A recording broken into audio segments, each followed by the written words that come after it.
Ethan and I had been together for 3 years. When I think about our early days, it feels like remembering a different life. We met at a mutual friend's dinner party, and within a week, we were practically inseparable. We fit together so easily, it was like finding the other half of myself. We used to joke about how we could read each other's minds, finish each other's sentences. It wasn't just that we were dating. He was my best friend, my confidant, the one I thought I'd spend forever with. The thought of him used to make me smile without even realizing it. He was warm, funny, and caring. Even on our busiest days, he'd make time for the little things. He'd bring me my favorite tea, leave silly notes in my bag, or surprise me with dinner. We talked about everything: our future, our fears, our dreams, our families. And for a while, I was certain that we were building a life together. But somewhere along the line, that changed. It started so gradually that I almost didn't notice at first. He'd always been a little obsessed with work, and when he got a promotion last year, I knew things would get hectic. He started coming home later and later, and I would tell myself it was just the new job. But it wasn't just the hours. It was something else. He became quieter, more reserved, like he was keeping parts of himself hidden. When we did talk, he was vague, giving me half-hearted answers like, "It's fine," or "just tired." I thought he was exhausted from the demands of his job, so I tried to be patient, hoping it would pass. But it didn't. The distance between us kept growing. He stopped sharing things with me, even little things. I'd ask him how his day was, and he'd shrug, avoiding my eyes. We used to laugh over inside jokes, but now our conversations were short, almost awkward, like we were strangers. It felt like there was this invisible wall between us that kept getting taller. And then there was his phone. He'd always been open about his phone, leaving it out on the table or asking me to read a text if his hands were full. But now he kept it close, always face down, like he was hiding something. Every time it buzzed, he'd grab it quickly, muttering, "It's just work or nothing important." I wanted to believe him, but that doubt started creeping in, and soon it was all I could think about. I told myself it was just stress, that I was imagining things. But at night, lying next to him, I'd find myself awake, staring at the ceiling, wondering if he was hiding something from me. I felt like I was losing him, but I didn't know why or how to fix it. After weeks of trying to brush it off, I couldn't keep pretending anymore. I decided to bring it up, hoping that if we talked about it, maybe I could understand what was going on. One night, after another silent dinner where he seemed lost in his own thoughts, I gathered my courage and asked, "Ethan, can we talk?" He looked up, surprised, almost defensive. "About what?" I took a deep breath, trying to keep my voice steady. "I feel like things have been different between us. You're distant, and I don't know why. It's like you're not really here with me anymore." He sighed, rubbing his forehead. "I don't know what you want me to say. I've been busy, you know that. Work's been a lot. I get that, but it feels like it's more than just work. We barely talk anymore, Ethan. You don't even look at me the same way. I feel like I'm losing you." He stayed silent, staring down at his hands, and my heart started pounding. I wanted him to tell me I was wrong, to reassure me that everything was okay. But instead, he just sat there, not saying a word. "Is there something you're not telling me?" I whispered, barely able to get the words out. "If something's wrong, just tell me. I don't want to keep feeling like this." He finally looked up, his expression distant. "I don't know what you want me to say," he repeated, his voice flat. I don't know." "You don't know?" I felt my voice rising, the frustration and confusion I'd been holding back finally breaking through. "Ethan, I need something more than that. I feel like you're slipping away, and I don't even know why." He sighed again, looking away. "I don't know if this is what I want anymore," he said quietly. His words hit me like a punch to the gut. I felt the floor drop out from under me, like everything I thought I knew had shattered in an instant. "Well, what do you mean?" He looked down, unable to meet my eyes. "I don't know. I feel like something's missing, and I don't know what it is." I felt tears pricking in my eyes, but I forced myself to stay calm. "So you've been pulling away from me because you're what?" "Confused." He nodded barely. "I didn't want to hurt you, and I thought maybe it was just a phase. But I don't know anymore." I felt like I was drowning, my mind racing with questions I didn't even know how to ask. "Why didn't you just tell me?" I whispered. "Why did you let me keep wondering?" keep feeling like I was the one doing something wrong. He didn't have an answer, and I realized that maybe he didn't even know himself. That was the hardest part, that I had no real answers, no clear reason for why he was leaving. Just a vague emptiness, a feeling he couldn't name. And somehow, I was supposed to find a way to make peace with that. "I can't keep doing this, Ethan," I said, my voice breaking. "I can't keep holding on if you're already gone." He looked at me then, and for a moment, I saw a flicker of the person I'd fallen in love with. But it was gone as quickly as it had come. He reached out, touching my hand, but his touch felt cold, distant. "I'm sorry," he whispered. "I didn't mean for it to be like this." I nodded, unable to speak, the lump in my throat too painful to push past. He got up, grabbing his jacket, and I watched as he walked out the door, leaving me alone in the silence. That night, I lay awake in bed, replaying our relationship in my mind, searching for answers I knew I'd never get. I wondered if there was something I could have done differently if I'd missed some sign along the way. But no matter how many times I went over it, I couldn't make sense of it. He was gone, and I didn't know if he'd ever really been there.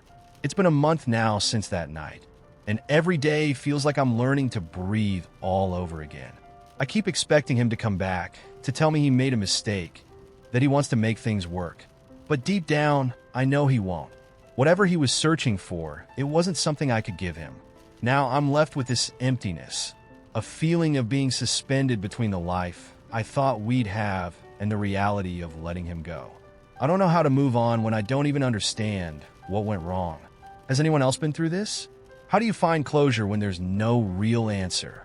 When the person you love leaves without telling you why? Because right now, I feel like I'm stuck in a story without an ending, and I don't know how to write myself out. I met Emma at a holiday party hosted by a mutual friend. She was the one in the corner with the group, laughing so hard she had to hold on to someone's shoulder just to stay upright. When I finally went over to introduce myself, she looked at me with these bright, curious eyes and said, "So, are you one of those holiday party people, or did you get dragged here like the rest of us?" Instantly, I was hooked. Emma had this incredible way of making you feel like the only person in the room. She was present, never checking her phone or looking over your shoulder, just genuinely listening. By the end of the night, we'd exchanged numbers, and I was already looking forward to the next time I'd see her. Our first official date was 2 days later, and we ended up staying at the restaurant until they were practically kicking us out. Those first few months with Emma were amazing. She was attentive and supportive in a way that felt rare and refreshing. She'd text me good morning, leave me these sweet notes if I'd had a rough day, and remember little things I'd mentioned in passing, like my favorite coffee shop or the songs I'd hum. It felt like I'd finally met someone who understood me and was just as excited about our future as I was. My friends adored her, my parents thought she was wonderful, and I thought I'd struck gold. It was a few months in, during one of those lazy Sundays at her place, that something strange happened. I'd mentioned that I had plans the next weekend to grab dinner with an old friend from college, Sarah, who'd recently moved back to town. Emma got quiet, her fingers tracing patterns on the armrest of the couch, and then she said, "Oh, I didn't realize you guys were that close." She said it lightly, but there was something guarded in her tone. I brushed it off, laughing and saying Sarah was just an old friend. Emma nodded, but her smile didn't quite reach her eyes. At dinner the following weekend, I got a couple of texts from Emma. Just, "How's it going?" And "What are you guys up to?" I replied quickly, not thinking much of it. But when I got home, she was noticeably quiet. I asked if something was wrong, and she shook her head, saying, "No, I just missed you. Felt like I was waiting around all night." She laughed as if to downplay it, but I could tell it bothered her. I tried reassuring her, saying it was just a casual dinner, but she didn't seem entirely convinced. A couple of weeks later, another friend, Luke, invited me out to catch up. He was someone I'd known since high school, and while I'd mentioned him a few times to Emma, I hadn't thought much of it. When I told her I was meeting up with him, she gave me this almost playful look and said, "Do you have any friends who aren't lifelong besties?" I laughed, but there was an edge to her joke that lingered. Later that night, she texted a few times, saying she was just checking in or that she'd had a bad day and wanted to talk. I felt guilty for not being there, but at the same time, I couldn't shake the feeling that she was testing me. Over the next few months, Her need for reassurance began creeping into more moments. She'd make these small comments about my friendships, little digs that seemed like jokes, but weren't quite funny. If I mentioned plans with friends, she'd say things like, "You're so popular. I'm surprised you even have time for me," or "Don't have too much fun without me." It was always in this lighthearted tone, but I started feeling like I needed to reassure her constantly. On one occasion, I was supposed to grab drinks with my best friend, Tom. Just before I left, Emma called, sounding down, saying she'd had a tough day, and felt like everyone was so busy. I offered to skip the plans and come over instead, but she quickly said, No, go out. I don't want to be the clingy girlfriend." I went, but I spent half the night worrying about her, and when I checked my phone, there were a couple of texts from her, "Hope you're having fun," followed by a second one, "Miss you." It felt sweet at first, but the more it happened, the more it felt like she was subtly making me feel guilty for not being there with her. One night, I had a work dinner, and Emma seemed fine with it when I mentioned it that morning. But just before I left, she texted, "You look so handsome. Wish I could be there with you." Again, it seemed sweet, but there was a hint of something more. During the dinner, she sent me a photo of herself at home, captioned, "Missing you, all alone." I showed my coworker next to me, half joking, saying, "I think my girlfriend's missing me a bit." He laughed but said, "Man, you're whipped." That comment sat with me. I wasn't whipped, was I? But part of me couldn't shake the feeling that I was constantly trying to keep her happy, to reassure her even when I wasn't around. The tipping point came on my birthday. Emma had gone all out, organizing this elaborate dinner and inviting a bunch of friends. It was sweet and thoughtful, but during the night, I noticed she barely left my side, almost hovering, watching who I talked to, especially if it was anyone she didn't know well. When I spent a few minutes catching up with an old friend I hadn't seen in ages, I felt Emma's hand on my arm, gently pulling me back to her side. She smiled, saying, "Your friend must really miss you," but there was a hardness in her eyes that caught me off guard. After everyone left, I brought it up, saying I'd felt a little smothered. Her eyes filled with tears, and she said, "I just wanted to make sure you had a perfect night. I thought you want to spend it with me." She went on, saying that sometimes she felt like I didn't need her as much as she needed me, and that she worried I'd forget her if I spent too much time with other people. I sat there, stunned. This wasn't just about my birthday or any one event. It was a pattern I hadn't even realized I'd been adjusting my life around. After that, I started to see it all more clearly. Every time I made plans, every time I didn't text back fast enough, every moment I spent away from her came with an unspoken cost. She needed constant reminders that she was my top priority, and I'd unknowingly given her exactly what she wanted, a version of me that was always there to ease her fears, always around to make her feel secure, even if it meant sacrificing parts of my own life. The end, when it came, wasn't dramatic. I sat her down and told her that I couldn't keep feeling like I was losing myself just to keep her from feeling lost. She cried, told me she'd never meant to make me feel that way, that she just loved me so much she didn't know how to be without me. It hurt more than I expected, but I realized I had to let her go to find myself again. Now looking back, I wonder how I missed the signs. The green flags had been so vibrant at first. Her thoughtfulness, her constant presence, her interest in my life. But those same qualities had slowly turned into something else, a quiet but heavy weight I hadn't even realized I was carrying. So, Reddit, how do you know when care crosses the line into control? How do you tell when green flags are turning red, hiding behind words like missing you or thinking of you? And most of all, how do you make sure that in loving someone, you're not losing the parts of yourself that keep you whole? I never thought a random night out could change how I saw myself, but looking back, that's exactly what happened. It started so simply, a Friday night with friends, no plans, just the usual bar scene, drinks and laughter. I'd been in this routine of casual fun for so long, and it felt normal, almost automatic. I was good at this kind of night, playing it cool, enjoying the company, never letting it get too deep. But that night was different. He walked into the bar with this quiet confidence that somehow made everything around him fade. I was talking to my friends, but my eyes kept drifting his way, drawn to him without knowing why. Then in one of those movie-perfect moments, he looked right at me. It was a long, steady look, the kind that feels like a conversation without a word being said. I wasn't planning on anything serious, but something about him pulled me in. Eventually, he came over and introduced himself. We started talking, and within minutes, I felt like I was in a bubble with him. Our conversation flowed like we'd known each other for years, each story blending into the next until time seemed to disappear. We laughed, shared secrets we'd usually keep hidden, and all around us, the bar might as well have been empty. It felt surreal, like I'd found some missing piece of myself in this stranger's gaze. As the night wore on, we found ourselves outside, and he kissed me under the streetlights, soft and slow, like he was savoring the moment. I could feel the thrill of it, this spontaneous connection, this wild chance we were both taking. When he asked me to come back to his place, I didn't hesitate.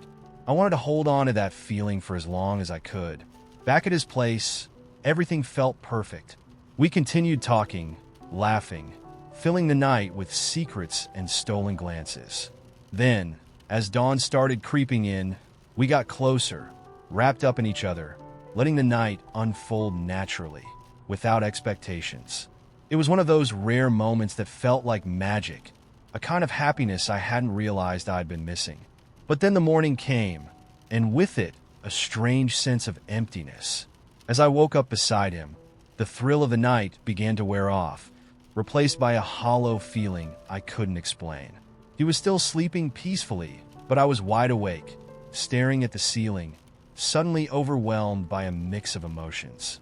What had felt so alive only hours before now felt like a dream I couldn't quite hold on to. Quietly, I got dressed, slipped out, and closed the doors softly behind me, careful not to wake him. Walking home in the early light, I felt like I was leaving behind something I hadn't even known I was looking for. The night had been amazing, but now all I could think about was how alone I felt. It was a feeling that lingered, a hollow ache that stayed with me. Even as I tried to convince myself it was just another fun night. The more I thought about it, the more I realized that this was becoming a pattern. I've been telling myself that I was fine with casual nights, that I didn't need anything serious. But that morning, it was clear that maybe I'd been wrong. Maybe I'd been chasing thrills, hoping they'd fill a space that couldn't be filled with just a few hours of connection. For the first time, I found myself wondering if I wanted something real, something that didn't disappear with the sunrise. I ended up calling my best friend later that day, needing to talk it out with someone who'd understand. I told her everything, from the initial spark to the emptiness that followed. She listened without judgment, and then said, "Sometimes we keep things casual because it's safer. But maybe it's time to admit that you want something more." Her words hit me hard, cutting through all the excuses I'd been hiding behind. I've been calling it freedom, independence, but maybe it was just a shield, something to keep me from facing what I actually wanted. In the days that followed, I couldn't shake the feeling that I'd reached a turning point. I was starting to see that I wanted more than just casual fun. I wanted a connection that didn't feel empty the next morning, something that could grow into more than a fleeting memory. I didn't want to keep telling myself that I was okay with just a thrill when, deep down, I knew I wanted something real. Since that night, I've been more honest with myself. I still love going out, still crave excitement, but now I'm not willing to settle for the empty feeling that comes with one-night encounters. I'm ready for something that feels genuine, something that doesn't fade with the morning light. It's a strange feeling, letting go of a part of myself I thought was essential, but I know now that I want a deeper connection, one that lasts beyond just a few hours. In a way, that night was a wake-up call. It made me see that, as thrilling as casual encounters can be, they're not enough for me anymore. I want something that doesn't leave me feeling like I'm back where I started, searching for something I can't quite find. I want to build something meaningful, to feel like I'm actually moving towards something real. I don't regret that night, not one bit. It taught me something important about myself, something I'd been avoiding for too long. I'd been so focused on staying unattached, convincing myself that freedom meant not wanting more. But now, I see that true freedom is about being honest about what I want, even if it means letting go of what no longer serves me. So here I am, ready to step into this new chapter with a clearer sense of who I am and what I need. I'm open to the thrill of new experiences, but I'm also ready for the kind of connection that doesn't disappear when the night is over. And maybe, just maybe, that's the real adventure I've been looking for all along. It was supposed to be an easy, fun night. Sarah and I had planned a casual dinner at home. She'd picked out a new recipe to try together, and I'd set up some music, hoping we could just cook, eat, and enjoy each other's company. Everything was going smoothly until I accidentally burned the sauce. It was nothing major, but I let out a frustrated laugh and said, "Guess I'm not much of a chef tonight." She didn't laugh. Instead, she rolled her eyes and sighed. "Well, if you just followed the recipe, this wouldn't have happened." I stopped, feeling a small twist in my chest. "It's just a little burnt, no big deal," I said, trying to keep things light. But she wasn't done. "You always do this, you know? You never take things seriously, and then act surprised when they don't work out." That stung. I wanted to say something, maybe defend myself or turn it into a joke, but her tone left no room for that. She went back to stirring her part of the dish, completely unfazed, like it was just another fact of life. I messed things up. She had to fix them. I finished cooking in silence, trying to shake off the hurt, telling myself I was being too sensitive. After that night, I started noticing it more and more. This subtle, constant criticism, like everything I did was just a little bit wrong. If I cleaned the house, she'd say I'd missed a spot. If I tried to plan a date, she'd make a comment about how it wasn't her style. And if I opened up about something that was bothering me, she'd brush it off or say, "Well, it's not that bad," as if I were making a big deal out of nothing. One day, after a particularly tough day at work, I tried talking to her about how stressed I'd been. I told her I was feeling overwhelmed, that I didn't know if I could keep up with the expectations my boss had for me. She barely looked up from her phone, just said, "Maybe you should stop complaining and figure out a way to handle it. Everyone has a tough job. You're not special." I stared at her, waiting for her to look up to notice how much that hurt. But she just kept scrolling, like she hadn't said anything at all. It was like I disappeared right there in front of her, like my feelings didn't even register. I felt my throat tighten, but I didn't say anything. I just turned and walked into the other room, not sure if I was angry, hurt, or both. Over the next few weeks, it felt like I was sinking into quicksand, stuck in a relationship where every effort to connect was met with indifference or irritation. If I tried to talk about my day, she'd give me a look that said, "Haven't we been over this?" If I asked her how she was feeling, she'd shrug and say she was fine, keeping everything at arm's length. It felt like every interaction was a misconnection, like I was constantly knocking on a door she refused to open. One night, I decided to address it directly. I sat her down and told her, as calmly as I could, that I felt like we were drifting apart, that I missed how close we used to be, how we used to talk about everything. I wanted to be careful, to avoid sounding like I was blaming her, but I could tell she'd already closed herself off. "Why are you making everything so dramatic?" she asked, shaking her head. "It's not like we're strangers or anything. We're fine. You just need to stop overthinking every little thing." "It's not about overthinking," I said, feeling my frustration rising. "It's about feeling like we're not actually sharing anything anymore.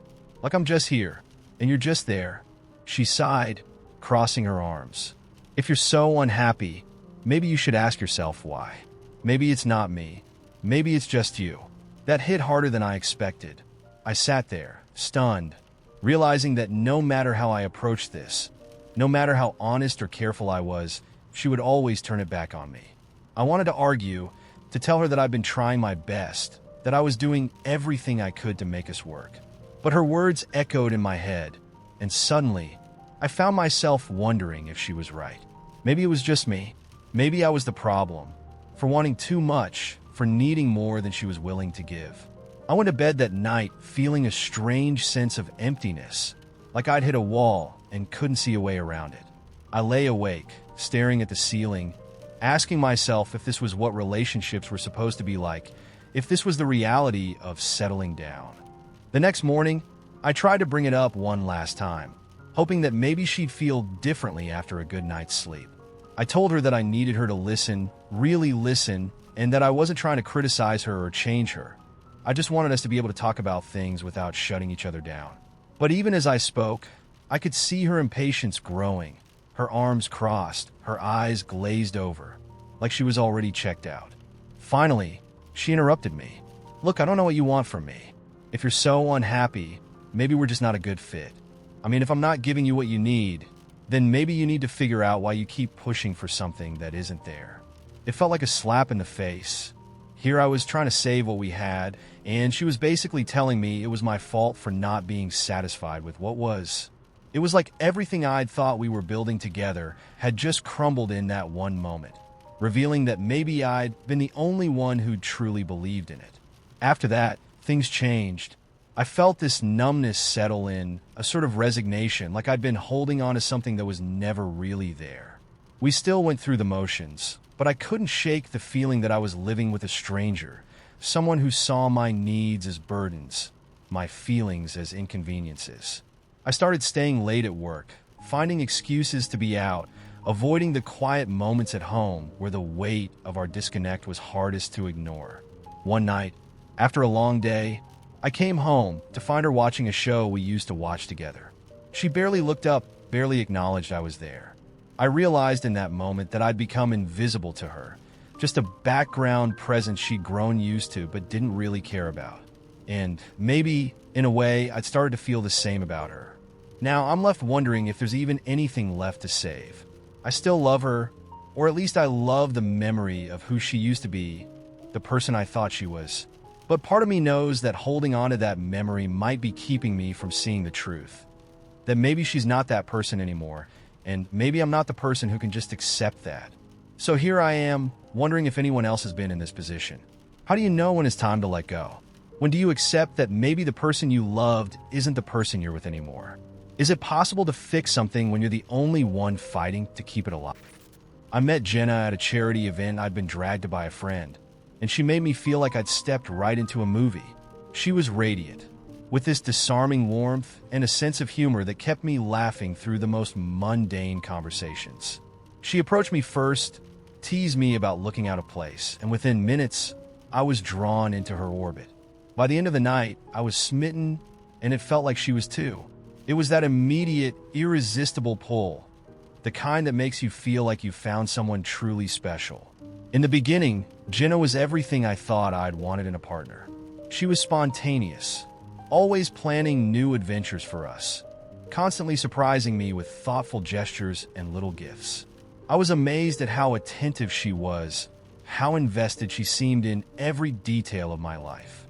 She'd remember things I'd only mentioned once in passing and would bring them up later, making me feel seen in ways no one else ever had. Every interaction felt electric, and I thought, this is it. This is what real love feels like. Then came the little shifts, so subtle I barely noticed at first. She began asking me about my friends, wanting to know every detail of our relationships, asking about people I'd known for years as though she were looking for something specific. She'd say things like, "I just want to know everything about the people in your life." And I thought it was sweet, even flattering. But then she started to subtly criticize them, pointing out flaws I'd never noticed, suggesting that maybe they didn't have my best interests at heart. She questioned their loyalty, hinting that maybe they weren't as supportive of me as I thought. It wasn't long before she started asking me to spend less time with them. "Don't you think you've outgrown some of these people?" she'd say, or, "I just feel like I'm the only one who really cares about your future." I brushed it off as her wanting to protect me. I never dated anyone so invested in my well-being, and I told myself that maybe she was just looking out for me.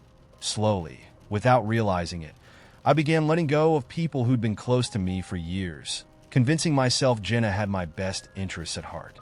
Her focus on my life grew tighter over time. She'd ask about my plans down to the smallest detail, always needing to know where I was and who I was with. If I mentioned seeing family or going out for a drink with colleagues, her face would change, clouding over. She'd say things like, "It just feels like you're always choosing everyone else over me," or, "I thought I was the most important person in your life." I'd end up canceling plans just to avoid the long, tearful conversations, the accusations of neglect, the way she'd sulk for hours if I didn't give in. Then there was the issue of my phone. At first, she'd just glance over whenever a message came in. Then she started asking about each notification. "Who's that?" she'd ask her. "Why do they need you at this hour?" It progressed to her asking me to read my texts aloud or even hand over my phone just to see who's been messaging. She'd say it was no big deal, that if I had nothing to hide, I'd be happy to let her look. If I hesitated, she'd tear up, saying, "I thought we were past hiding things from each other." I'd feel this overwhelming guilt, like I was somehow betraying her by wanting a little privacy.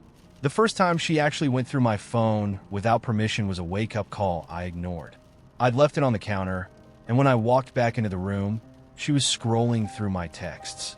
I asked her what she was doing, and she looked up, hurt and offended, and said, "I just needed to know I can trust you." She had this way of turning it back on me, making me feel like my own boundaries were acts of betrayal.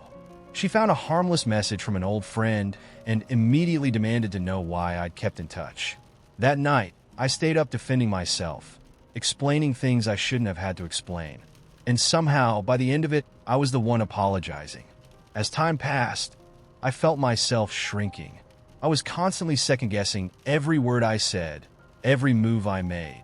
If I came home late or got caught up at work, she'd accuse me of abandoning her, saying I didn't care enough about us. She'd say things like, "If you really loved me, you wouldn't need anything outside of what we have." I'd feel a deep guilt settle in, like I was constantly failing to live up to her expectations. I'd always considered myself a strong person, independent and sure of myself. But with her, I felt like I was walking on eggshells, trying to avoid the next accusation, the next guilt trip. The arguments became more frequent, with Jenna accusing me of things that seemed absurd, like deliberately ignoring her or choosing other people over her. Every disagreement somehow became my fault, with her saying, "You just don't know how to be a real partner," or "You're lucky I'm patient enough to put up with this." The worst part was, over time, I started to believe her. I think maybe I'm the problem. Maybe I don't know how to love her the way she deserves. Then came the emotional roller coaster. She'd break down, sometimes out of nowhere, crying and saying she was scared I'd leave her. She'd tell me she didn't know how to live without me, that I was her everything. The fear in her voice, the vulnerability, every time it would pull me back in. I'd feel this overwhelming sense of responsibility, like her happiness was solely in my hands. And she'd follow those breakdowns with moments of intense affection, buying me gifts, planning elaborate dates, making me feel like I was the most loved person in the world. The highs were intoxicating, making me forget the lows, at least for a while. But each time she'd pull me back in, the control tightened. She wanted access to every part of my life, and any resistance on my part was met with accusations and tears.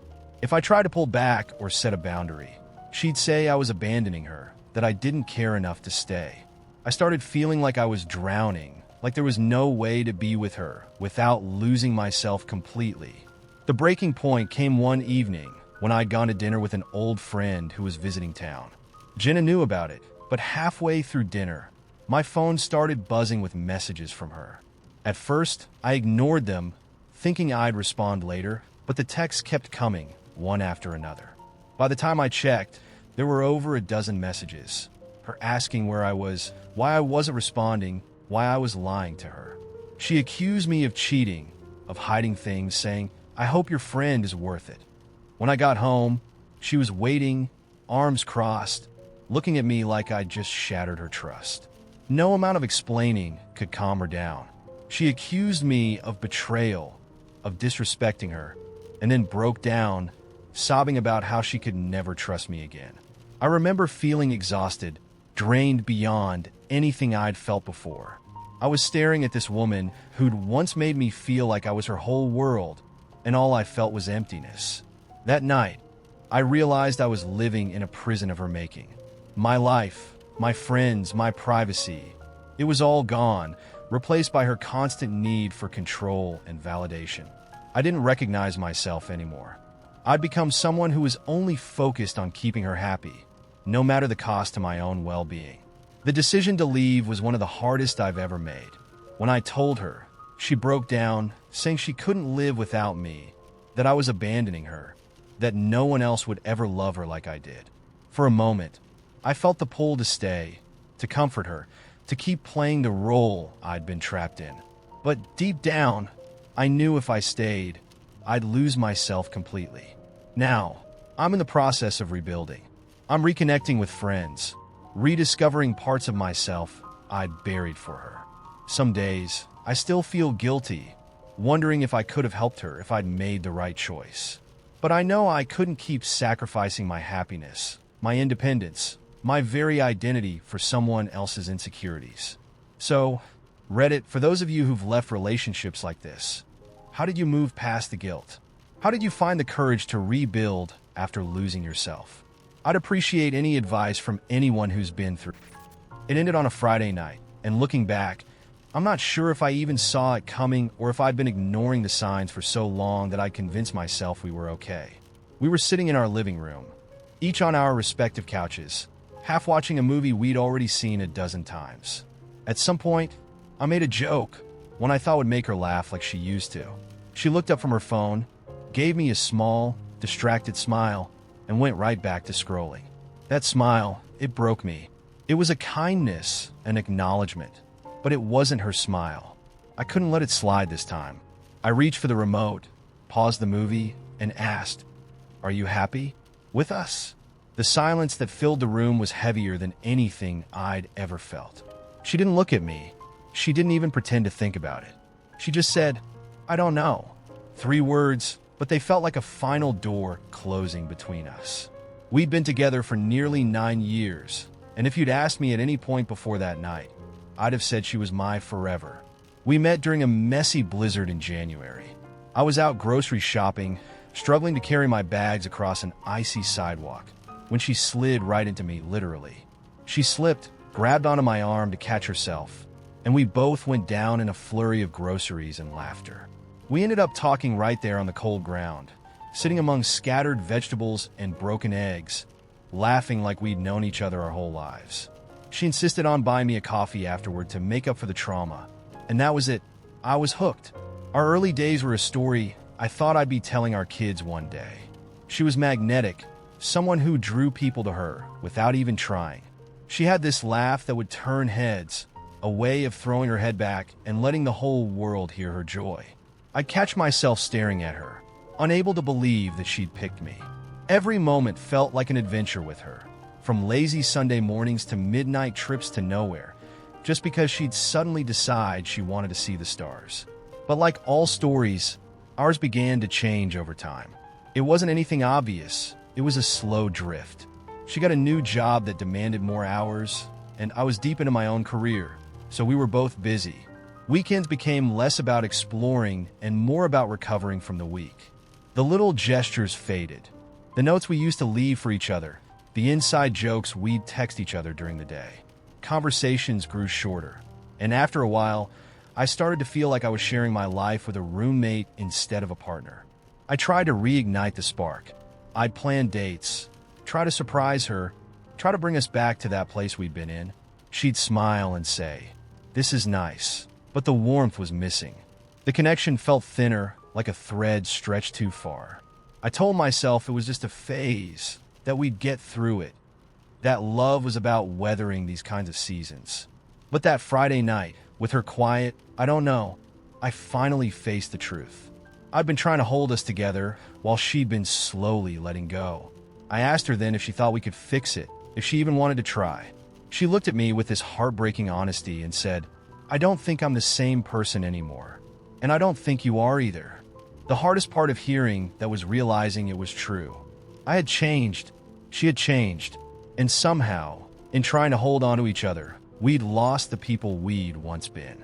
The next few days felt surreal, like I was living in someone else's life. We sat down and talked about how we divide up our things, how we break the news to our families and friends.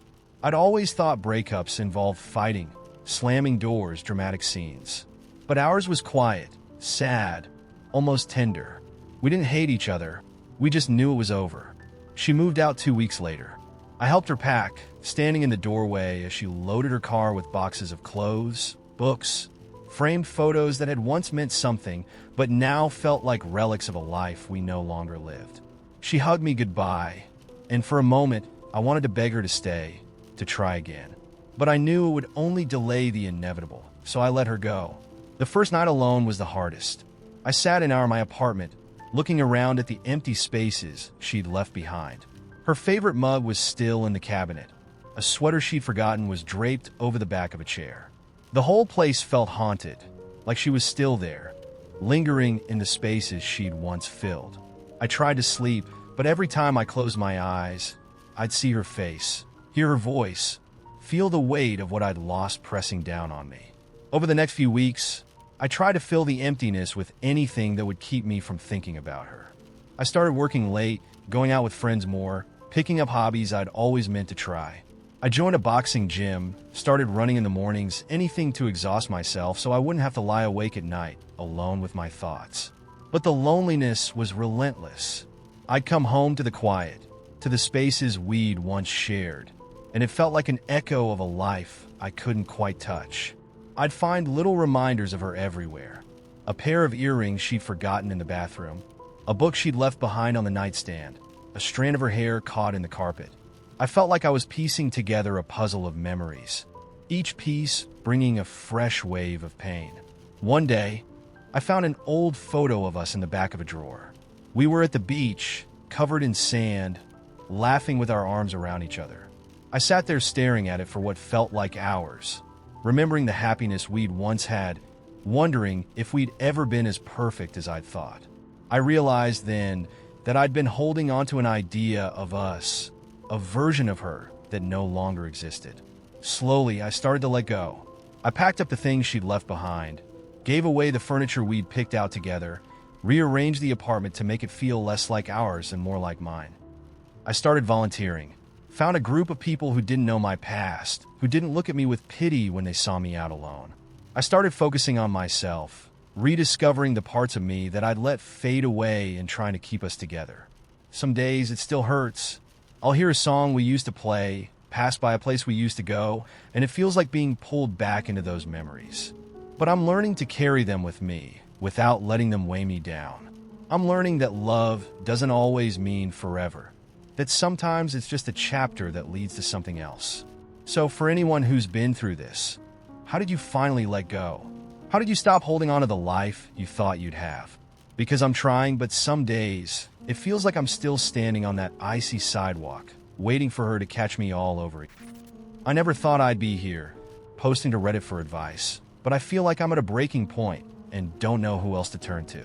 I've been with my boyfriend for almost 3 years, and I thought we had something really solid. He's been my best friend, my partner in crime, and I'd started picturing a future with him. But lately, I feel like I'm holding on to the idea of us more than the reality. It started about a month ago, though I can't pinpoint one specific incident.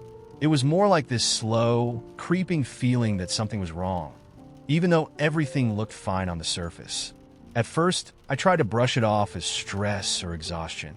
He's been busy with work, and we both have a lot going on. But the more I tried to ignore it, the more obvious it became that something between us was changing. For example, we used to talk about everything, his work stress, my family drama, even the silly little details of our day. But now, he's closed off, like he's locked up part of himself somewhere I can't reach. The other night, he came home looking worn out, so I asked him how his day went. He just shrugged, gave a short, "It was fine," and went to the bedroom. I waited for him to follow up, to say something more, but he never did. He just stayed in there, scrolling on his phone, leaving me alone in the living room, wondering if I'd done something wrong. I tried to tell myself I was overreacting, but it wasn't just that night. It's like he's always somewhere else, like he's physically here, but mentally miles away. And it's the small things that hurt the most, things I'd taken for granted, like the way he used to hug me when he got home, or how he'd pull me close before we went to bed. Now he just gives me a quick peck on the cheek, a distracted hey, and that's it. No warmth, no real connection. A couple of weeks ago, we went out with some friends for dinner, and I thought maybe a change of scene would help, that maybe we just needed some time to relax together. But even there, he seemed distant. I kept reaching for his hand, hoping he'd just squeeze it back, some sign of affection, but he'd pull it away to check his phone or sip his drink. I felt invisible, like I was alone at that table even though I was sitting right next to him. When we got home, I couldn't hold it in any longer. I asked him if everything was okay, if there was something bothering him. He looked surprised, almost offended, and said, "Why wouldn't it be? Everything's fine." But there was this flatness to his tone, this way he looked at me like I was asking him a silly question. I felt embarrassed for even bringing it up, like I'd somehow overstepped. I ended up apologizing, telling him I just wanted to make sure he was all right. And he nodded, kissed me on the forehead, and went to bed. But it hasn't gotten any better. Every time I feel like we're drifting apart, he'll do something that makes me think maybe I'm just being paranoid. Like last week, he surprised me with my favorite takeout, a thoughtful gesture that made me feel like things were back to normal. He asked about my day, and we had a nice meal, laughing about a few things and talking about plans for the weekend. I remember feeling this wave of relief, like maybe I'd just been imagining things, that he was still all in and I was just being too sensitive. But then, the very next day, he was back to being distant. He left in the morning without even saying goodbye, just a quick see you later as he walked out the door. That night, when he got home, he seemed distracted, answering every question with a single word or a nod, barely looking up from his phone. I felt this awful tension building up inside me, this dread I couldn't explain. I wanted to reach out, to shake him and ask, "What's going on? Are we okay?" But something held me back. I couldn't stand the thought of him looking at me like I was being needy or unreasonable. I know how this must sound. I feel like I'm blowing things out of proportion, like I should just relax and give him space. But it's hard when I keep remembering how things used to be. He used to call me during the day just to say he missed me or text me random little thoughts that made him think of me. Now, my phone is quiet, no messages from him unless they're practical. We're out of milk. I'll be late. What time are you home? It's like all the warmth and playfulness has drained out of us. I've started wondering if he's lost interest and just doesn't know how to tell me, or if there's something going on in his life that he doesn't want me to know about. The uncertainty is tearing me apart. I find myself replaying our conversations, analyzing his every word and gesture, trying to figure out where things went wrong, or if I'm the one who's imagining all of this. Last night, I finally tried to confront him. I've been going over and over it in my head, trying to figure out how to bring it up without sounding accusatory. We were sitting on the couch, and I took a deep breath and just said, "Do you feel like we're okay?" He looked at me like he didn't understand the question. "Of course we're okay," he said. But there was something guarded in his voice, like he was saying it to reassure me rather than because he believed it. I pressed a little more, saying I felt like he'd been distant lately, and I didn't know if it was something I'd done. He sighed, gave me a small, tired smile, and said, "It's not you. I'm just dealing with a lot. Work stuff. Family stuff. I don't want you to worry." That was it. No real explanation, just that vague reassurance that everything was fine, and I shouldn't worry. But I can't help but worry, because if I'm honest with myself, I feel like I've lost him. It's like he's standing on the other side of a wall, and no matter what I do, I can't reach him. I keep asking myself if this is just a phase, if maybe he's going through something he'll eventually let me in on. But then another part of me wonders if he's already halfway out of the relationship and just doesn't have the heart to tell me. And it's the worst feeling, being stuck between wanting to fight for us and wondering if he even wants me to. So I guess that's why I'm here, reaching out to strangers for advice. Has anyone been through something like this? How do you know if it's just a phase or if your partner's heart has already checked out? Because right now, I feel like I'm holding on to a relationship that's already slipping through my fingers, and I don't know if it's time to let go or keep holding on. If anyone has any advice, I'd really appreciate it. It happened on a Friday night, and I remember the feeling in my stomach like it was yesterday. We'd both had long weeks and agreed to a quiet night in, just the two of us. We ordered pizza, put on one of our favorite movies, and settled onto the couch. It felt like the old days for a moment, a small attempt to bring back the comfort we once had. But as we watched, I couldn't help noticing how distant he felt, sitting just a few inches away, but miles away in spirit. At one point, I looked over, watching him laugh at a scene that would have had me laughing too, but something just didn't feel right. I suddenly felt this rush of loneliness, sitting there next to him. It was such a strange feeling, to feel so isolated next to the person I once couldn't imagine my life without. I kept trying to ignore it, brushing off the nagging thought that this wasn't just a rough patch. But the truth was sinking in, and I didn't want to admit it. The bond we'd once shared was slipping through our fingers, and neither of us was trying to hold on. After that night, I started noticing things I'd been ignoring. Little things that once meant everything, but had somehow faded. The way he used to make my coffee just right every morning. How he'd pull me in close during a movie, his laughter filling the space in ways I didn't realize I missed. But those gestures weren't there anymore. Our conversations had dwindled to the essentials, like roommates, each one of us silently living out our own separate lives under the same roof. I try to tell myself it was just a phase. I'd go out of my way to be affectionate, to ask about his day, to find little ways to connect. But it felt one-sided, like I was reaching out and he was already drifting. Sometimes he'd smile, sometimes he'd even respond, but it never felt real. There was a distance in his eyes, like he was too far gone to notice me standing right there. The breaking point came one morning, a typical weekday, nothing special. He was in the kitchen making breakfast, and I decided to join him, trying to bring back some of the warmth we'd once shared. I asked him about his weekend plans, hoping we could do something together, maybe a hike or a movie, something to remind us of what we used to be. But he barely looked up. "I don't know, probably just hang out with friends," he said, barely making eye contact before turning back to his food. It was such a small thing, a quick exchange, but in that moment, I felt my heart sink. I realized I was standing there, hoping, trying, and he was already moving on, living his life as if I were just another part of the background. I wanted to scream, to tell him how much this was tearing me apart, but I couldn't find the words. I just turned and left, locking myself in the bathroom, feeling the weight of the silence settle over me like a fog. That night, lying in bed beside him, I felt a wall between us that wasn't physical, but might as well have been. I realized that I couldn't remember the last time I felt genuinely happy with him. The last time he looked at me with the same warmth and affection he used to. It was like the connection we'd once had, the love we'd once shared, had faded so gradually that I didn't even notice until it was already gone. I lay there, wondering how long I'd been pretending, how long I'd been holding on to the hope that somehow things would go back to the way they were. Finally, after weeks of avoiding it, I couldn't take it anymore. I asked him if we could talk, my voice barely steady as I tried to keep it together. We sat down in the living room, and I felt this wave of dread, knowing that once we started, there was no going back. I asked him, straight out, if he still felt like we had a future together. He looked down, his expression tense, and I could feel the truth before he even said it.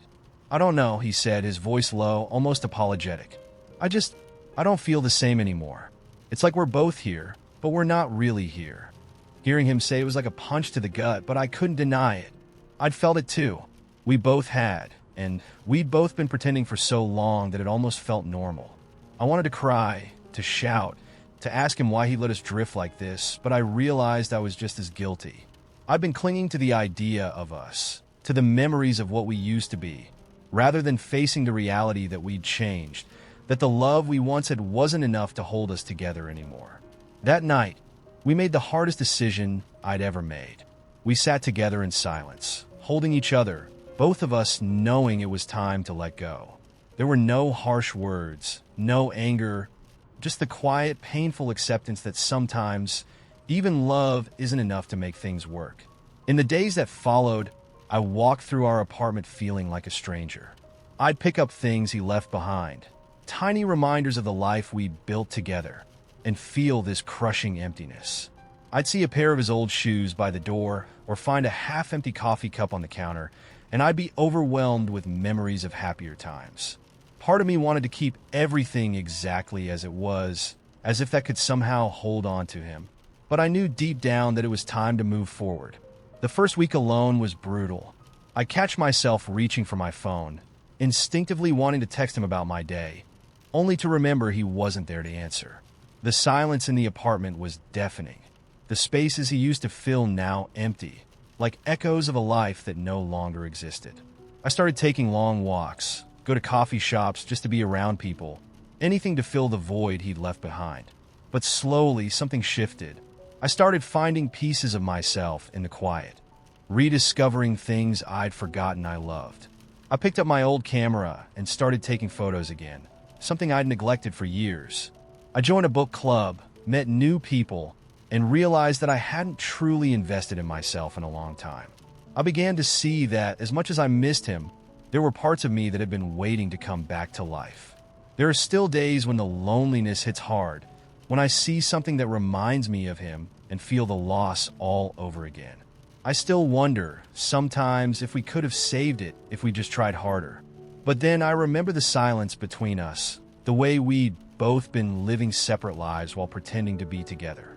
And I know, deep down, that letting go was the only choice left. Now, as I begin to heal, I'm left with this strange mix of gratitude and sadness. Gratitude for the love we shared, sadness for the way it faded. I'm learning to be okay on my own, to find happiness in the little things, and to believe that maybe this ending was just the start of something new. For those who've been through something like this, how did you let go of someone you thought would be your forever? Did you find something valuable on the other side of heartbreak? I'd love to hear your stories, just to know I'm not alone in navigating this strange, bittersweet path.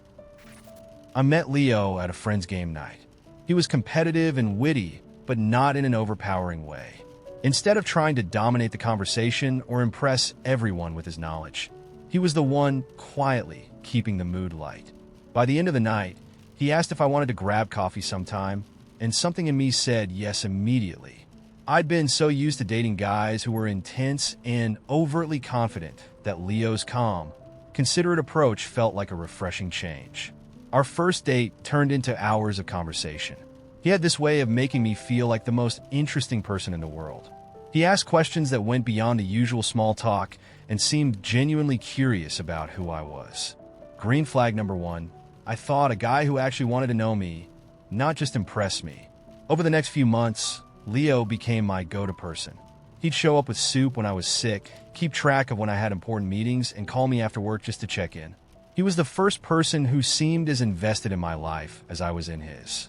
Leo remembered every detail, from my favorite food to my plans with friends, and he'd surprise me with thoughtful gestures that made me feel valued.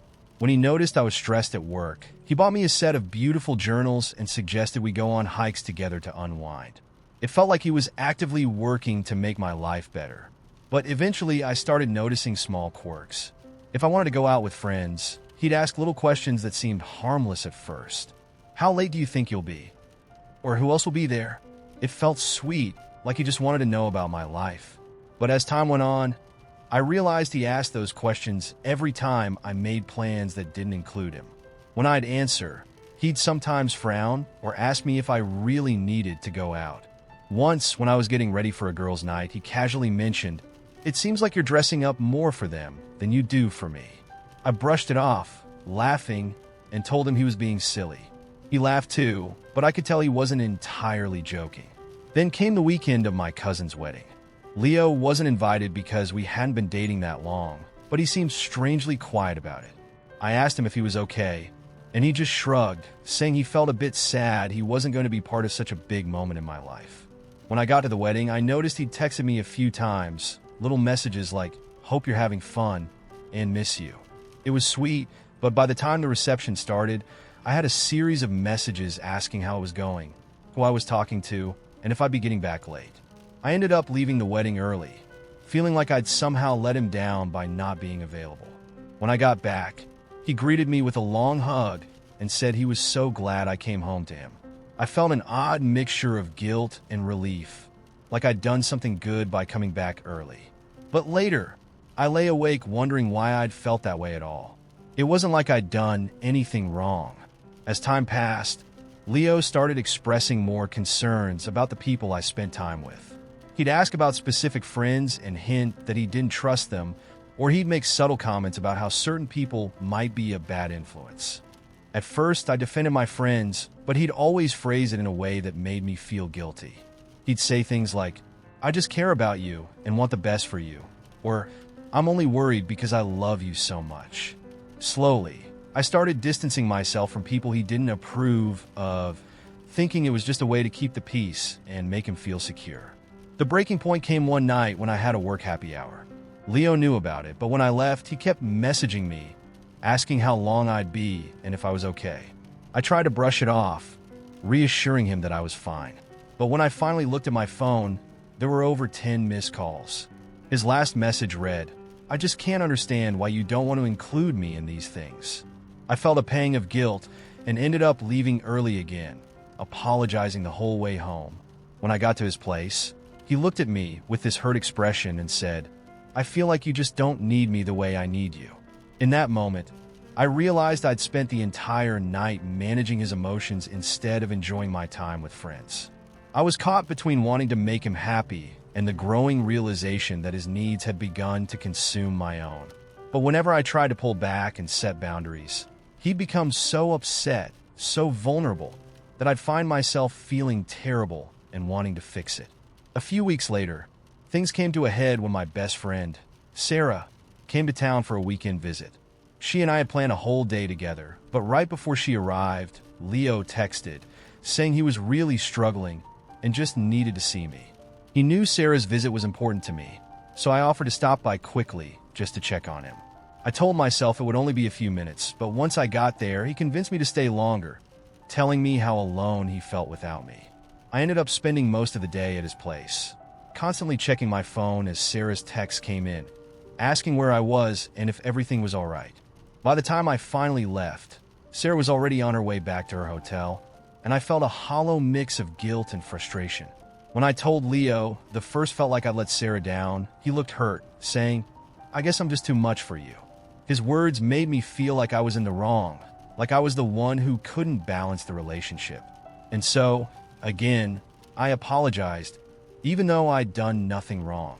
The last straw came when I got a job opportunity in a different city, a huge career step for me, something I'd been dreaming of for years. When I told Leo, he went quiet and simply said, "I don't know what I'll do without you." I assured him that it was just a consideration, that nothing was certain yet, but he became distant, pulling away until I finally confronted him.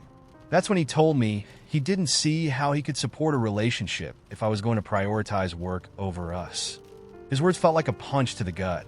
I realized that I'd been so focused on keeping him happy that I'd almost missed the biggest opportunity of my career. He'd managed to turn my dreams into a choice between my life and our relationship, something I'd once thought was impossible. I finally saw how small my world had become around him, how I'd shrunk to fit into the box of what he wanted. When I ended things, Leo was devastated. He said he couldn't understand why I was giving up on us. He texted and called for weeks, saying he missed me, that he was willing to do anything to make things work. But by then, I could see the cycle for what it was, a never-ending need for me to sacrifice my life for a sense of security. Looking back, it's hard to believe I didn't see the red flags earlier. How do you all balance caring deeply for someone while keeping space for your own life? And when someone's love feels more like control, how do you find the courage to walk away? It started with his smile. When I met Ben, he had this disarming, boyish smile that made me feel safe instantly. He was funny, attentive, and genuinely kind, the kind of guy who'd go out of his way to open doors, pay for dinner, and always text good morning without fail. After a string of disappointing dates and half-hearted relationships, Ben felt like everything I'd been looking for. He made me feel seen, loved, and protected in ways I'd only imagined before. I felt like I'd finally found someone I could let down my guard with, someone who wouldn't hurt me. For the first few months, our relationship was everything I'd hoped for. Ben was incredibly supportive, always encouraging me to go after my goals, telling me how proud he was of my hard work and dedication. He'd listen to me talk about my day, my dreams, and my friends. We'd spend entire weekends together, just wrapped up in each other, like the rest of the world didn't exist. It felt almost too good to be true. The first sign that things weren't perfect came in the form of a harmless question. I was going out for a friend's birthday dinner, and when I mentioned it to Ben, he asked, "Who's all going?" I didn't think much of it and listed off a few names. He got quiet when I mentioned one of my close guy friends, Mark, and then gave me this strange look. "I didn't realize you were so close with him," he said, sounding almost hurt. I laughed it off, assuring him Mark was just a friend, but the way Ben looked at me made me feel guilty for even mentioning it. He didn't say anything else, just gave a small, quiet nod. But something about his silence weighed on me. After that, Ben would casually bring up Mark in conversation, making subtle remarks that made me uncomfortable. He'd joke about how Mark must have a thing for me or how he didn't understand why I needed other guys as friends when I had him. It was always framed as a joke, but there was a tension behind his words that I couldn't ignore. Eventually, I started pulling back from Mark, canceling plans, and making excuses. I figured it would be easier than dealing with the awkwardness with Ben. His possessiveness crept in quietly, like a shadow, and I didn't even see it at first.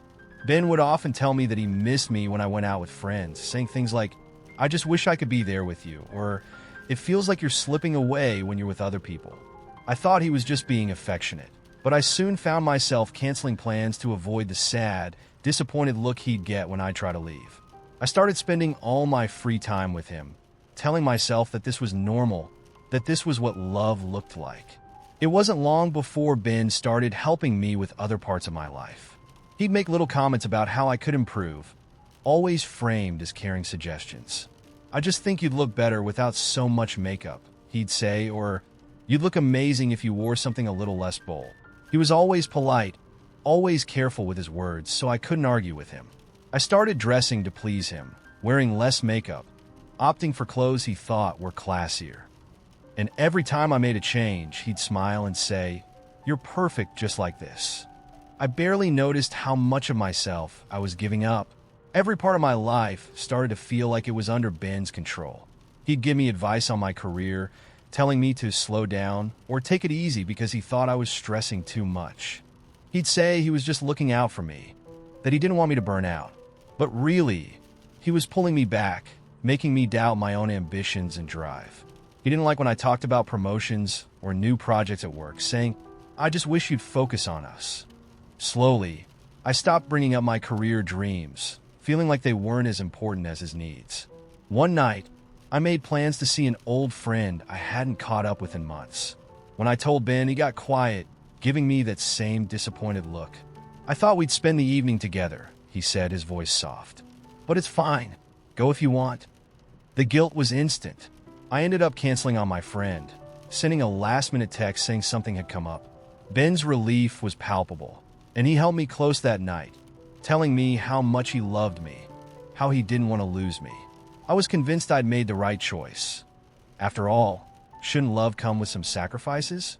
The isolation deepened as the months went on. Friends would text or call, inviting me out, and I'd hesitate, glancing over at Ben before answering. He never directly told me not to go, but his silence or his hurt expressions were enough to make me turn down plans. Family events became rare, as Ben would always make an excuse to stay in, saying he didn't feel comfortable around people who didn't get us. He'd say things like, "We don't need anyone else. Isn't it enough just to have each other?" And I believed him, telling myself that maybe this was what it meant to be deeply in love. Then one day, everything came crashing down. I was scrolling through old photos on my phone and stumbled across a picture of myself with my friends, a spontaneous day out filled with laughter and silly poses. I stared at it, realizing I hadn't seen most of these people in months, hadn't felt that carefree in so long. My entire world had shrunk down to Ben, and only Ben. I barely recognized the girl in the photo, the girl who looked so full of life and light. It hit me, finally, that I'd given up everything I loved, everything that made me who I was, just to keep him happy. That night, I told Ben I needed a break, some space to figure things out. His reaction was immediate and explosive. He looked at me with this mixture of shock and rage, saying, "After everything I've done for you, this is how you repay me?" He accused me of being selfish, of using him and throwing him away when he'd given me his whole heart. His words cut deep, making me feel like I was the villain, like I was abandoning him after everything he'd sacrificed for me. But for the first time, I stood my ground. I told him that I needed time to reconnect with myself, that I felt like I'd lost my sense of who I was. He laughed this bitter, angry laugh and told me that I'd never find anyone who'd love me like he did, that I'd come crawling back when I realized no one else would put up with me. It was painful, and every instinct told me to apologize, to take back my words, to reassure him that I loved him. But I didn't. I packed my things and left, feeling like I could finally breathe for the first time in months. The aftermath was rough. Ben called constantly, sending messages that swung between apologies and accusations. One moment he'd be telling me he couldn't live without me, and the next he'd be calling me selfish, saying I was ruining his life. Each message made me question myself, made me wonder if I'd made a terrible mistake. But deep down, I knew that going back would mean losing myself entirely, that I'd never be able to be whole with him controlling every part of my life. Now I'm working on rebuilding. I've reached out to friends, reconnected with family, and am slowly remembering what it's like to live a life that's fully my own. Some days, I still hear his words echoing in my head, making me doubt my decisions, but I'm learning to trust myself again. It's a slow process, but every step feels like a reclaiming of who I was before him. To anyone who's found themselves lost in someone else's shadow, how did you find your way back? How did you start over after giving up so much of yourself to keep someone else happy? I matched with this woman who seemed like she had it all together. Funny, warm, and most importantly, totally normal. Her profile was full of genuine smiles, casual photos with friends, and little comments about her love of live music, weekend road trips, and her adorable dog. She messaged first, which was rare, and we hit it off instantly, chatting about our favorite bands, embarrassing travel stories, and our shared love of absurdly long Netflix binge sessions. It felt like we'd known each other for ages, so we planned to meet up at this low-key bar with live music. I arrived early, feeling that rare mix of excitement and nerves, and when she walked in, I could practically feel the chemistry sparking between us. She was every bit as charming in person, and we settled into easy conversation like old friends. Everything was clicking. We ordered drinks, and she was animatedly telling me about her dream of one day buying an old van and traveling the country with her dog. The night was off to a perfect start, but then she looked around, leaned in closer, and said in a conspiratorial whisper, "I have to tell you something, but promise me you'll keep an open mind." I nodded, a little curious, maybe even intrigued.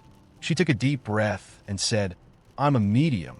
I laughed, thinking this was her way of joking that she could read my thoughts or predict what I'd order next. But she didn't laugh back. Her face was completely serious.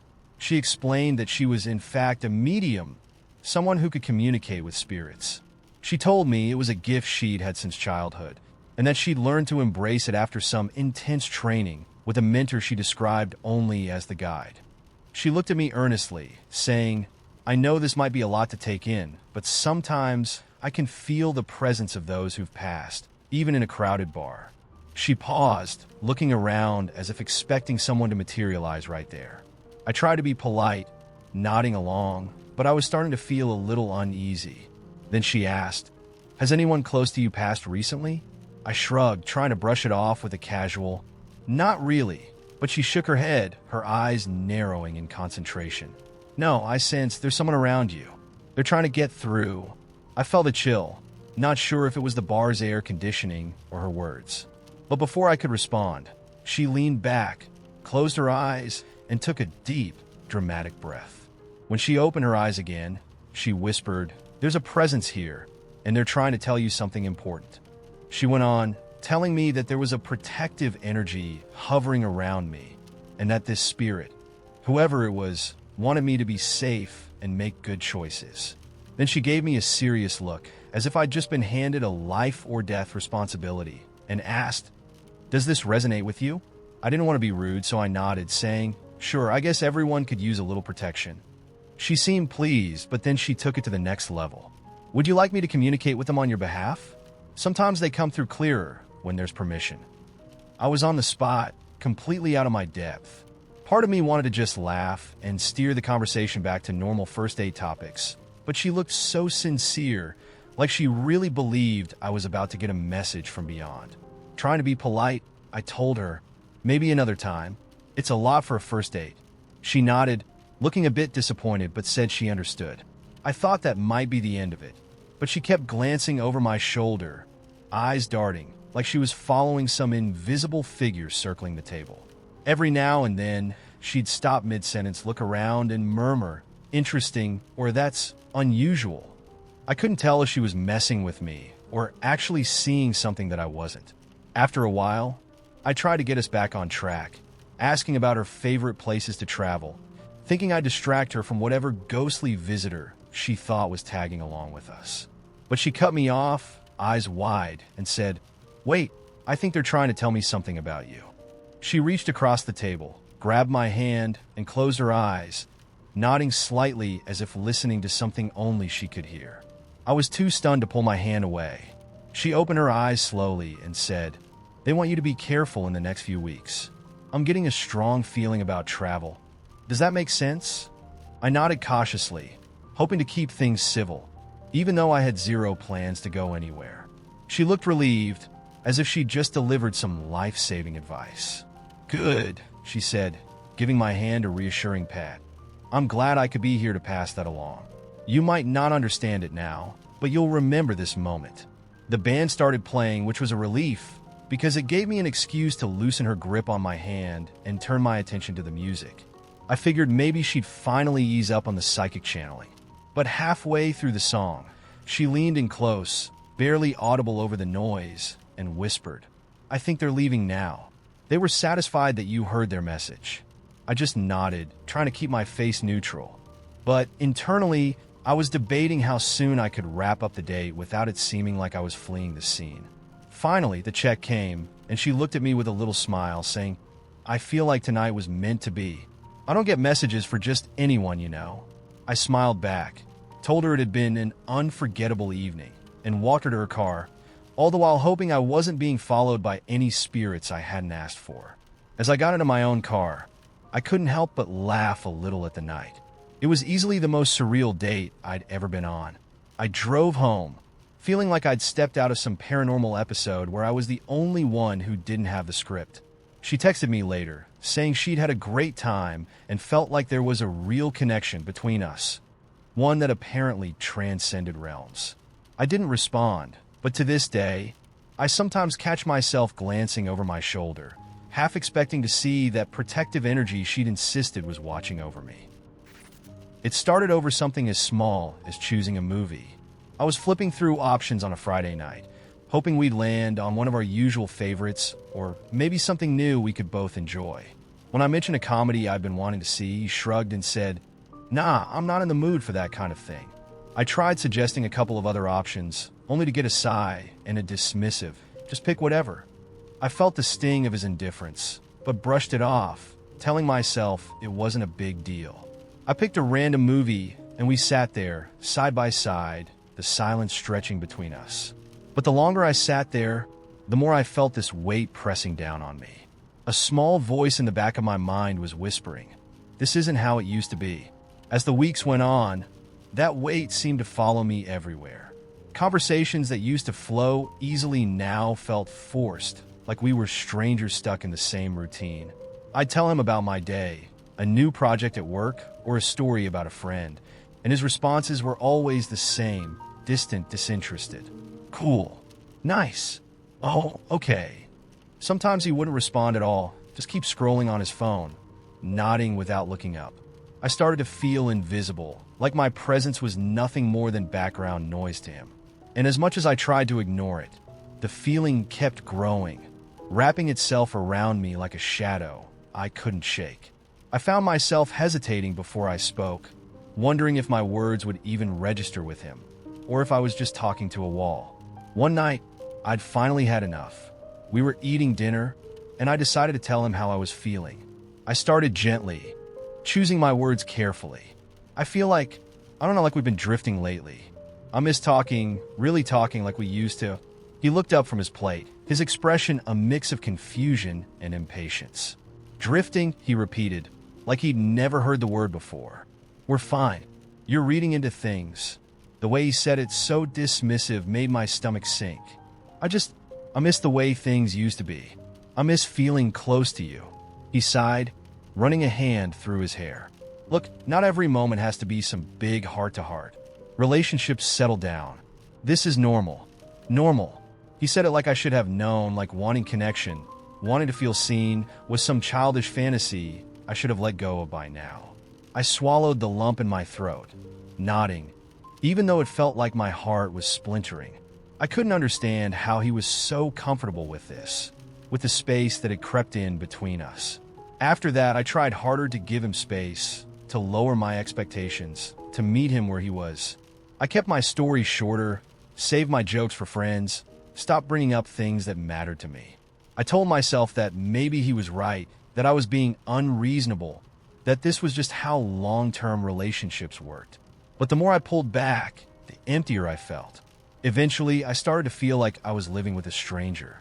I'd come home from work, and we'd exchange a few words, mostly about groceries or bills or logistics, but there was no real warmth, no real closeness. We were just two people coexisting, moving through life side by side, but worlds apart.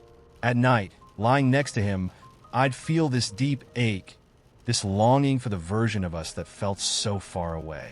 Then one weekend, I had an old friend in town, someone who knew us both back when we first started dating. She invited us out for dinner, and I thought it might be a good chance for us to reconnect, to shake up our routine. I mentioned it to him, hoping he'd be excited, but he just shrugged, saying he'd rather stay in and relax. I ended up going alone, feeling disappointed but determined to have a good time. As we were catching up, my friend noticed my mood and asked if everything was okay. I tried to brush it off, but before I knew it, everything just came spilling out. All the nights spent feeling invisible, all the conversations that went nowhere, all the ways he made me feel like I was the only one still trying. My friend listened quietly, and when I finished, she looked at me with a sympathy that broke my heart. "You deserve more than just someone who shows up physically," she said softly. "It sounds like he's just checked out." Her words hit harder than I expected. Checked out. I hadn't wanted to admit it, hadn't wanted to believe that the person I loved could just stop caring. But deep down, I knew she was right. I'd been holding on to the memory of who he used to be, hoping he'd somehow turn back into that person. But the more I thought about it, the more I realized that maybe he wasn't interested in being that person anymore. When I got home that night, he was watching TV, barely looking up as I walked in. I felt a sudden urge to ask him outright if he still wanted this, if he even cared about us anymore. But a part of me was terrified of his answer, afraid of hearing something that would make everything I'd been holding on to crumble. So, instead, I just sat down beside him, staring at the screen, pretending everything was fine while this quiet sadness settled over me. Over the next few days, I could feel myself pulling back even more, becoming this quiet, careful version of myself. I tiptoed around him, afraid that even the smallest question or comment would push him further away. Conversations became polite, formal, like we were acquaintances instead of partners. I felt like I was shrinking, like I was fading into the background of his life. Finally, after another silent dinner, I knew I couldn't keep pretending. I waited until he put his plate down, then took a deep breath and said, "Do you even want to be with me anymore?" He looked at me, genuinely surprised. "What? Where is this coming from?" I struggled to find the words, my voice barely above a whisper. "I feel like I'm invisible to you, like I'm here, but you don't really see me." He rolled his eyes, his patience clearly wearing thin. "You're being dramatic. We're fine. Not everything has to be some big deal." That word again, dramatic.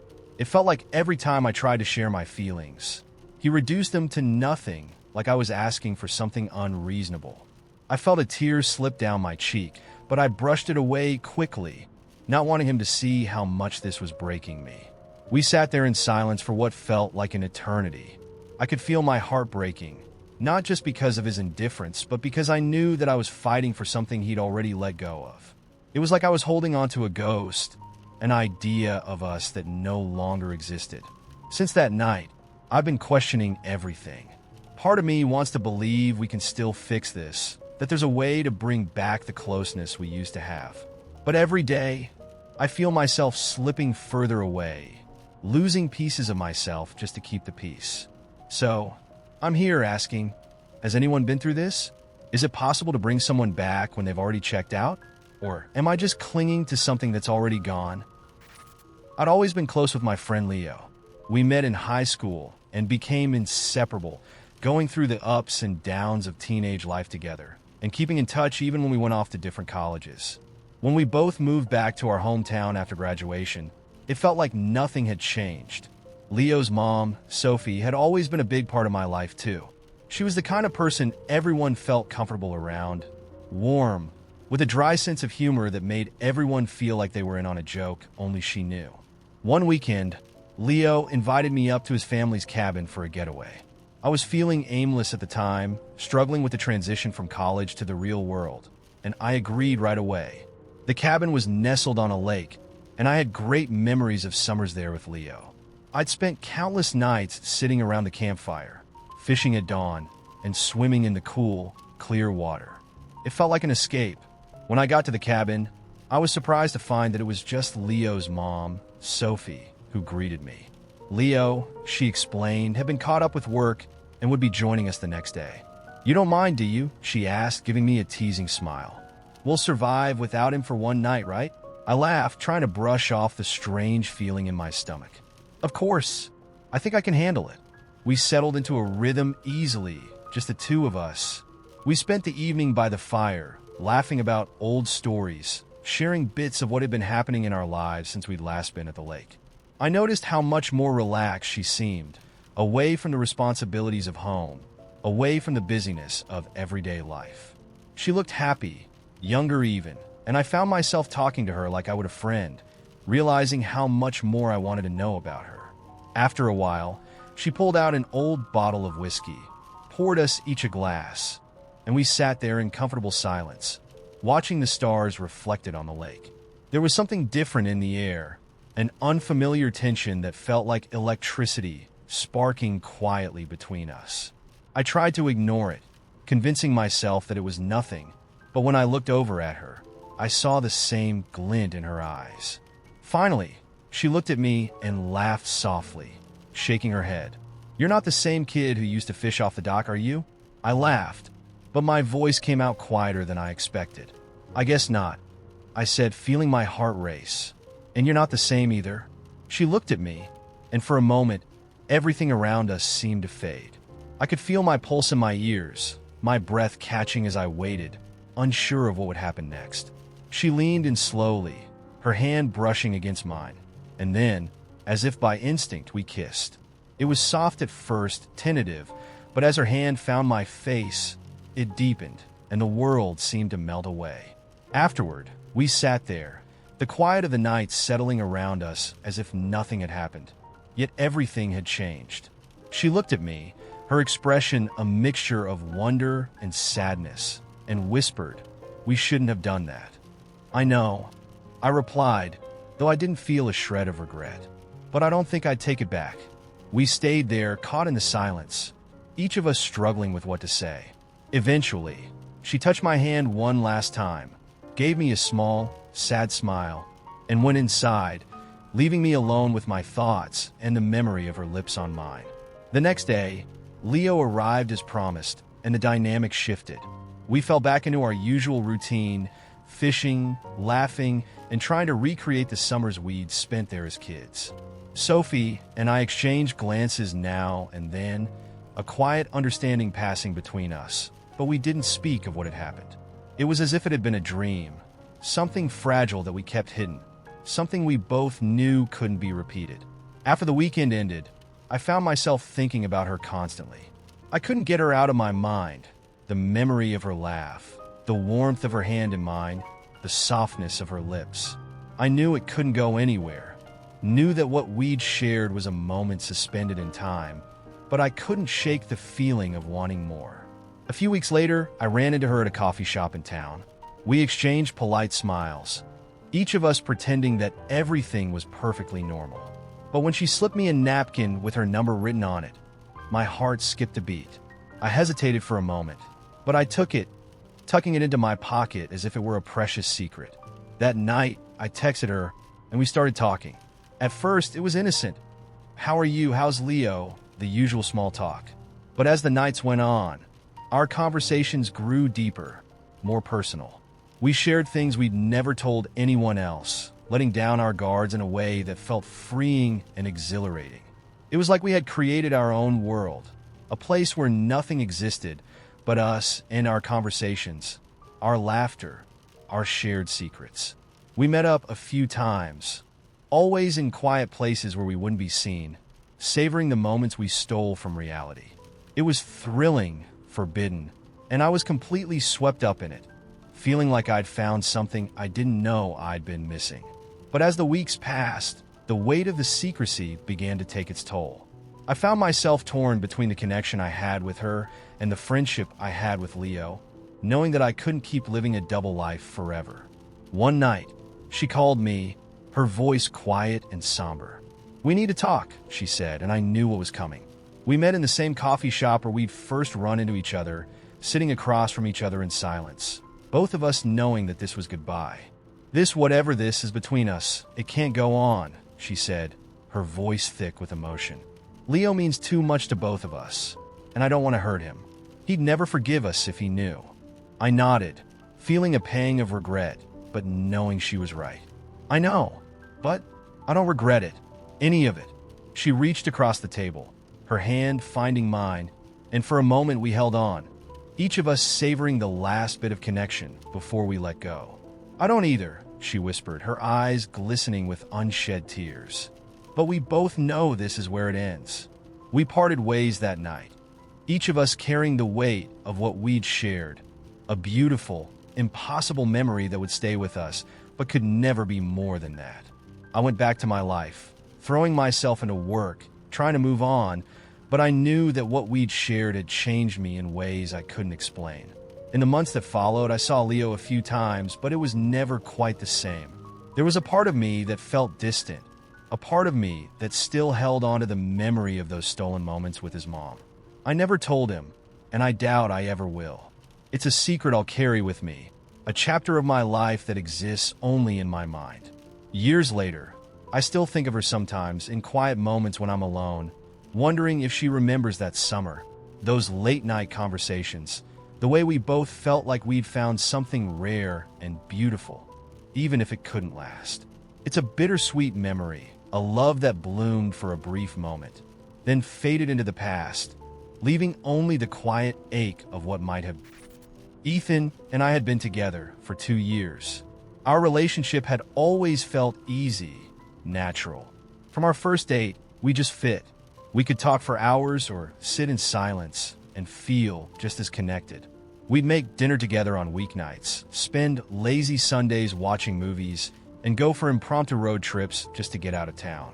It was one of those relationships that felt so right I never questioned it. But a few months ago, I started noticing small shifts, little things that on their own wouldn't mean much, but together felt like something slipping away. At first, it was his new job. He'd been thrilled about it, and I was excited for him too, but the hours got intense. He'd stay late and come home exhausted, and we'd barely have time to talk before he'd fall asleep.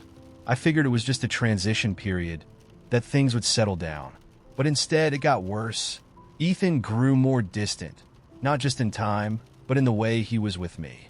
The little routines we'd had together, like texting each other during the day or planning out our weekends, started disappearing.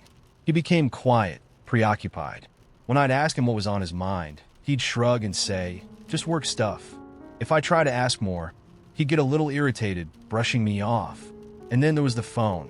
I know it sounds cliche, but he started keeping it closer, always face down, muting notifications.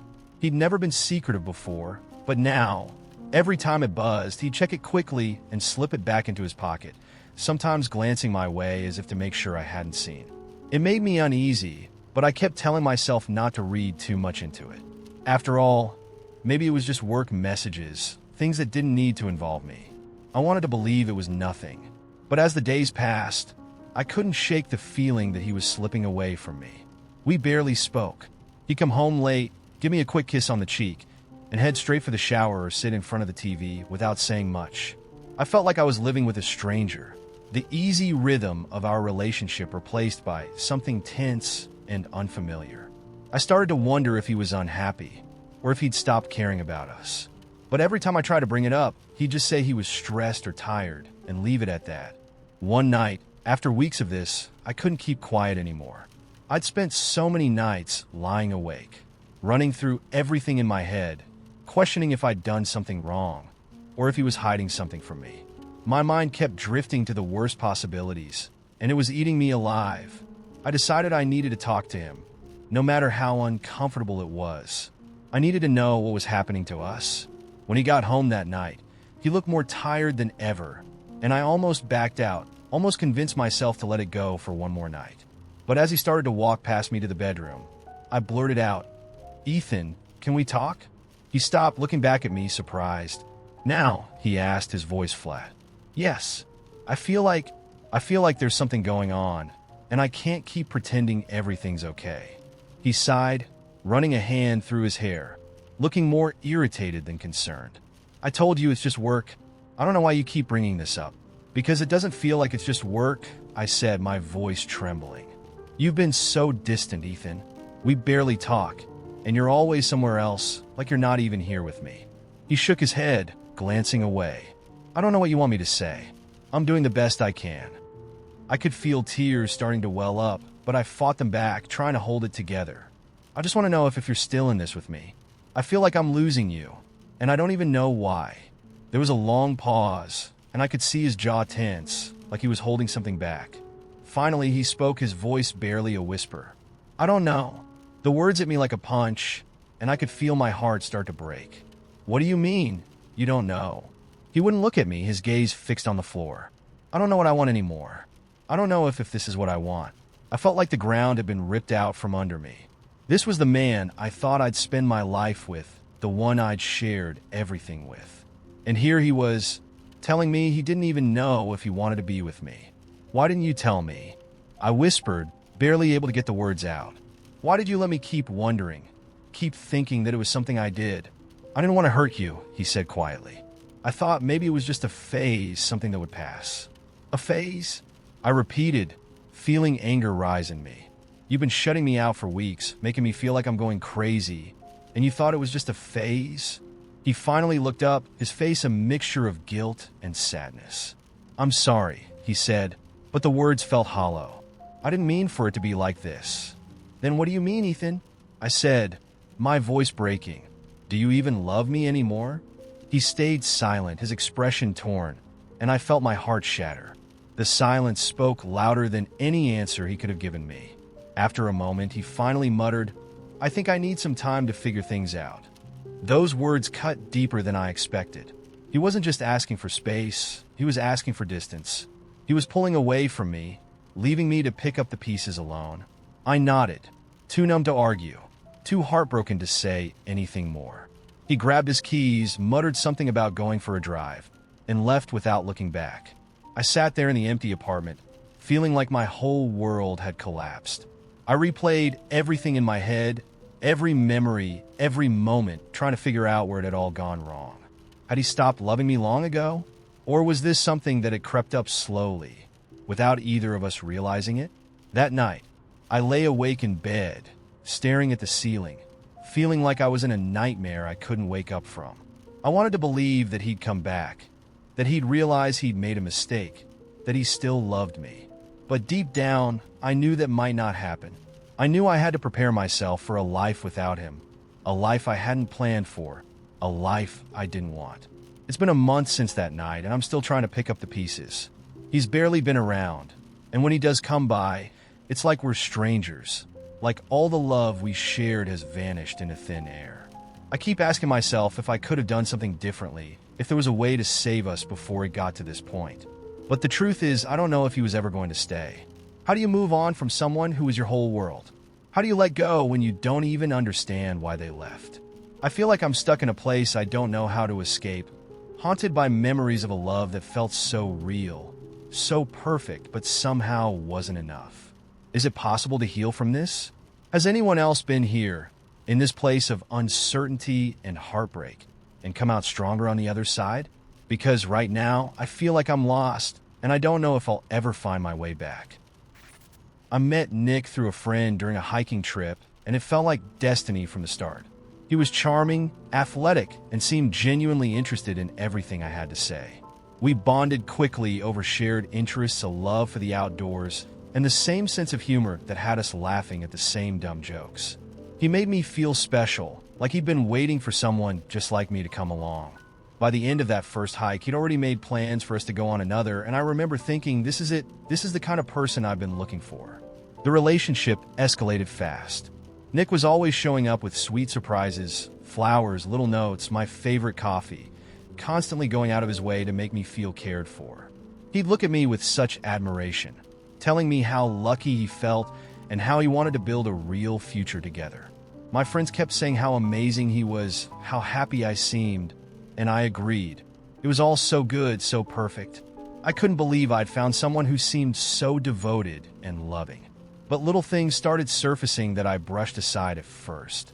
Nick would ask me where I was going, who I was with, when I'd be back, and if I didn't answer immediately, he'd call repeatedly, sounding anxious, saying he was just worried about me. He'd say things like, "I just want to make sure you're safe," or "I don't know what I'd do if something happened to you." At first, I thought he was just deeply caring, someone who valued my safety. But his questions started to feel a bit intrusive, like he needed to account for my time, even when I was just running errands or meeting up with friends. It didn't take long before he began making decisions for us, often without asking.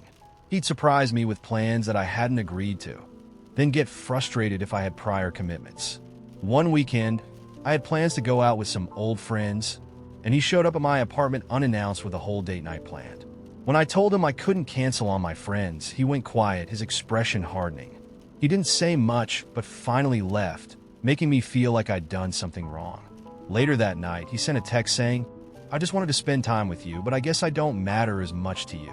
I remember feeling terrible, even though I knew I hadn't done anything wrong. It was the first of many times I'd feel that familiar pang of guilt, as if I'd somehow failed him. Over the following months, his need for constant contact escalated. If I didn't respond to his messages quickly, he'd flood my phone with texts, saying he was worried, that he just needed to hear from me. If I was out with friends, he'd call multiple times, checking in, saying he couldn't relax until he knew I was okay. And if I didn't answer, he'd get upset, saying things like, "If you cared, you'd answer when I need you." I felt caught in this web, trying to keep him calm and happy, but feeling more and more like I was losing control over my own life. It reached a point where he'd get upset over the most mundane things. If I laughed too hard at a friend's joke, or if I posted something online without telling him. He'd go silent, his face a mask of disappointment, saying, "I just thought you respected me more than that." He made me feel like every action I took outside of him was somehow a betrayal. I started second-guessing everything I did, wondering if each choice I made would upset him. I began cutting back on seeing friends, avoiding social media, and making sure I was always available to him, convinced it was what I needed to do to make the relationship work. The worst was when he started going through my things. It began with innocent snooping, asking to borrow my phone, then scrolling through my messages, checking who I'd been talking to. I'd once left my laptop open, and when I returned, he was reading my emails. When I asked him what he was doing, he brushed it off, saying, "I just wanted to make sure there was nothing going on behind my back." He made it sound like a joke, but his tone had this edge, this accusation that made me feel defensive even though I'd done nothing wrong. He'd say, "I trust you, but it's hard when I've been hurt before." Somehow, it was always my responsibility to prove myself, to ease his worries, to make sure he felt secure. Things went downhill fast after that. Nick started isolating me more, insisting he was the only person who truly got me. He'd say things like, "Your friends don't understand us. They're not invested like I am." He made it sound like he was the only person I could trust, the only one who really cared. Slowly, I started seeing friends less, making excuses to avoid situations that would make him uncomfortable. And when I did manage to go out, he'd call me afterward, picking apart the night, questioning every detail until I felt guilty for even going in the first place. The turning point came when I had plans to go to a friend's wedding. I'd been looking forward to it for months, and Nick knew how important it was to me. But on the morning of the wedding, he suddenly became sullen, saying he felt sick and didn't want to be alone. He kept hinting that I should stay with him, that he needed me. When I insisted I couldn't miss the wedding, he went quiet, his face full of hurt. He said, "I just thought you'd be there for me when I needed you." I felt torn, like I was being forced to choose between him and my own life. But I went to the wedding, and when I came back, he barely looked at me. He said, "I get it. I see where your priorities are." That night, I lay in bed, feeling like I was losing myself piece by piece. I missed the person I used to be, the person who had friends, who could enjoy life without this constant weight of guilt. I'd gone from being this independent, carefree person to someone who was constantly anxious, constantly trying to predict what would set him off.